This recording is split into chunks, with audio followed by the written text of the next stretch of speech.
ঈদের দিন কবর জিয়ারত না করলে একটি বিপদ আসবেই। প্রিয় দর্শক, প্রত্যেকটি মুসলমান ভাই এবং বোনকে বলবো ভিডিওটি শেষ পর্যন্ত দেখুন। আল্লাহর রাসূল সাল্লাল্লাহু আলাইহি ওয়াসাল্লাম বলেছেন, যখন দুনিয়ার বুকে ঈদের খবর ছড়িয়ে পড়ে তখন বারজাখ তথা কবরের জীবনের বাসিন্দারা দুনিয়াতে বেঁচে থাকা তাদের আত্মীয় স্বজন ও পরিবার পরিজনদের কথা স্মরণ করে এবং তাদের উদ্দেশ্যে কবর থেকে বলতে থাকে, আমরা দুনিয়ার জীবনে ঈদের দিন আমাদের আত্মীয় স্বজনদের জন্য কত কিছুই না করেছি।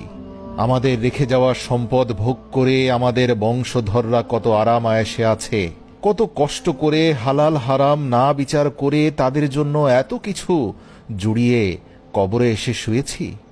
অথচ আজ আমাদের মৃত্যুর পর আমাদের বন্ধু বান্ধব ও আত্মীয় স্বজনেরা, আমাদের আপন জনেরা